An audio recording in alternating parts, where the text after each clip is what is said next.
Selamat siang, salam budaya Nusantara.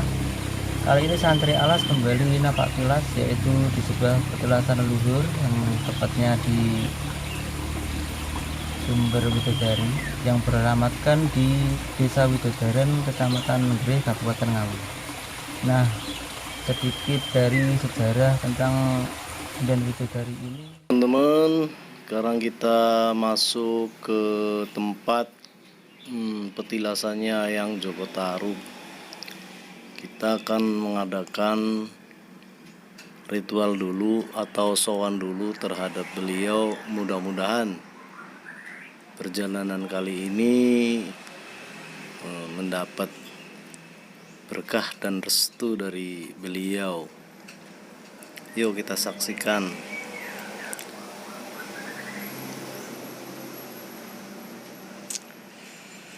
Nah, acara sowan ke petilasannya yang Joko Tarub telah selesai.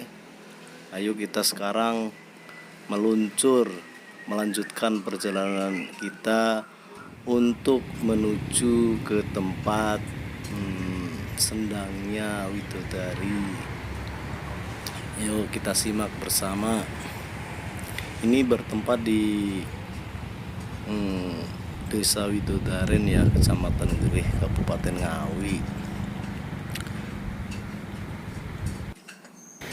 Nah, inilah suasananya ini untuk menuju ke tempat tersebut. Masih indah ya.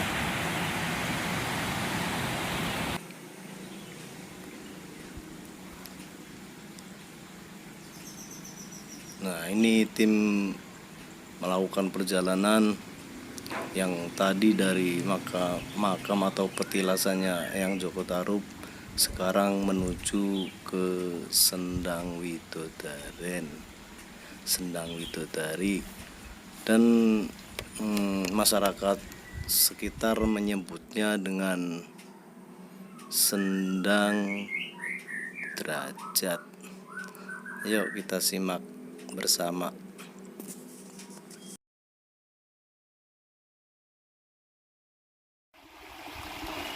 Inilah di Sendang Widodari tersebut kita menyaksikan betapa jernihnya air mengalir, dan suasananya juga masih begitu asri.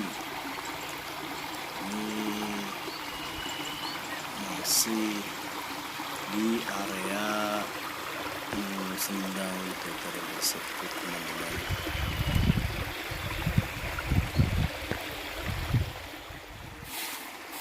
Dan kebetulan ini ada pemuda tangguh ini lagi membersihkan area tersebut.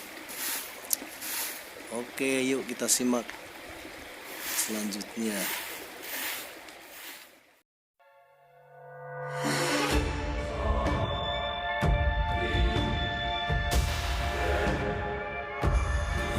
Seperti biasa, santri alas memohon mengadakan ritual dulu untuk memohon restu dari yang menunggu di tempat tersebut. Mudah-mudahan apa yang akan kita telusuri ini bisa bermanfaat untuk teman-teman semua. Kita memohon kepada Yang Maha Kuasa dan yang ada di area tersebut.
Jadi untuk memasuki di situs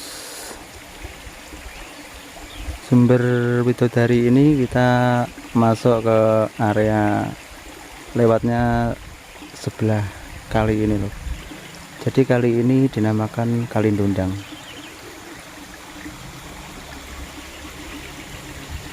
Nah, perjalanan dari jalan raya sampai ke sumber Widodari ini sekitar 15 menit atau kurang lebih sekitar 200 meteran. Nah, di sini di tempat lokasi sumber Widodari ini masih terdapat yaitu beberapa situs yang masih alami dan sempat diberi tanda atau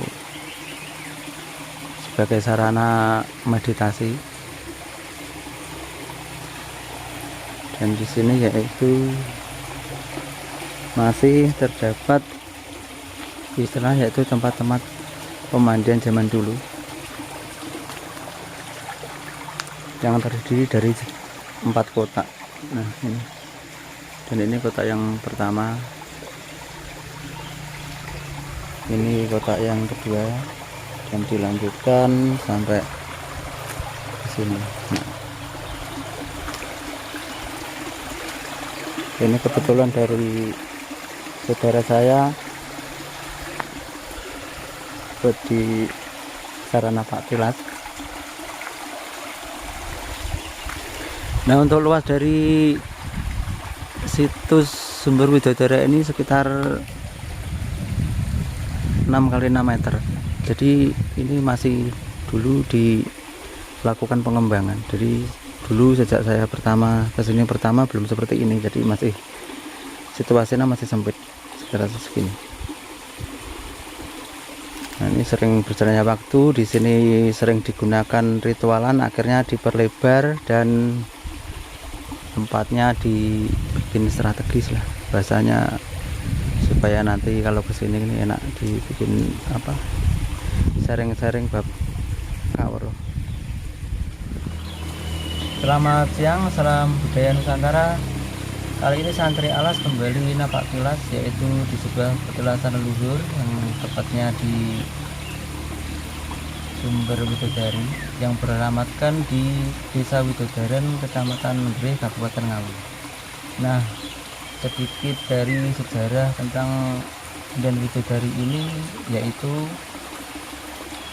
sedikit mengungkap tentang sejarah yang Joko Tarub yang pada zaman dulu di petilasan ini, yaitu di sebelah saya ini, yaitu tempat pemandian dari para bidadari yang akhirnya pada saat itu yang Joko Tarub berada di sebuah tempat, yaitu tepatnya di Untuk Doro, yang mengetahui pada saat itu yang Joko Tarub mengetahui dari perjalanan mandi para bidadari ini, dan akhirnya yaitu mengambil dari salah satu selendang dari bidadari tersebut. Nah, pada akhirnya yang Joko Tarub akhirnya menikahi dari salah satu bidadari yang pada saat itu selendangnya telah dicuri yang Joko Tarub.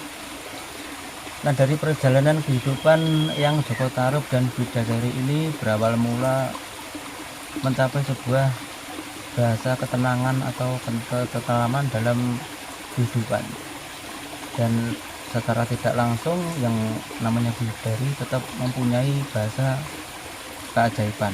Nah, dalam dari segi kehidupan seiringnya berjalan waktu,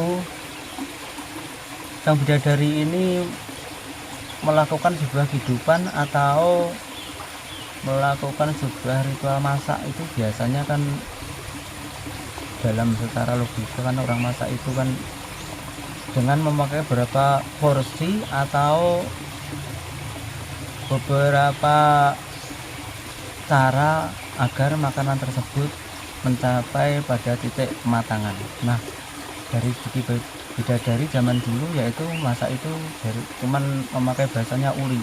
Jadi zaman bidadari yang dinikahi yang Joko Tarub itu satu porsi makan atau dalam sejarah makan sehari itu hanya memasak dengan basa satu uli. Nah, sepanjang perjalanan seiring berjalannya waktu terus dilakukan seperti itu, dan pada saat itu kan dari istri yang Joko Tarub tersebut kan melakukan juga acara. Jadi biasanya memesan pada yang Joko Tarub agar tidak membuka makanan tersebut atau masakan tersebut sebelum istrinya pulang.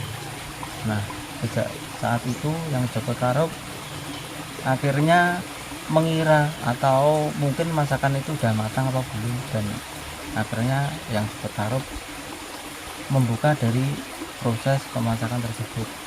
Nah, dari segi apa yang Joko Tarub lihat, ternyata dari segi sistem masak istrinya itu berbeda dengan manusia-manusia biasa, sehingga dari sistem keajaiban tersebut yang dari segi memang istrinya dari bidadari tersebut, akhirnya berhubung sudah ketahuan dari yang Joko Tarub, akhirnya sistem keajaiban tersebut yaitu mulai menghilang dan kehidupan mulai tertata seperti manusia biasa. Nah, setelah dari perjalanan tersebut, akhirnya yang Joko Tarub dan istrinya itu melakukan sebuah ritual masak itu seperti masyarakat biasa ya, menggunakan secara aturan atau ukuran di mana orang memasak setiap harinya. Nah, dari segi perjalanan tersebut akhirnya dari sekian padi yang ditumpuk dari yang Joko Tarub ini semakin habis, dan akhirnya istrinya menemukan yaitu selendang yang pertama memang dicuri dari yang Joko Tarub ini. Nah, akhirnya dari bidadari ini menemukan selendang tersebut, terus akhirnya bidadari ini kembali ke kayangan. Nah, dari cerita yang Joko Tarub ini dan bidadari ini, akhirnya yang Joko Tarub yaitu mempunyai satu anak, dan akhirnya anak itu hidup bersama yang Joko Tarub. Nah, sejarah dari petilasan sumber bidadari ini, akhirnya pada zaman dulu yang Joko Tarub sempat berkata, yaitu besok jika tempat ini memang sudah layak atau terjadi perkembangan di era mendatang, maka tempat ini dinamakan Desa Widodaren. Nah, mungkin sekilas dari cerita sumber widodari ini seperti itu. Semoga bermanfaat bagi para tokoh spiritual tanah Jawa. Salam santun dari saya, salam budaya Nusantara, santri alas.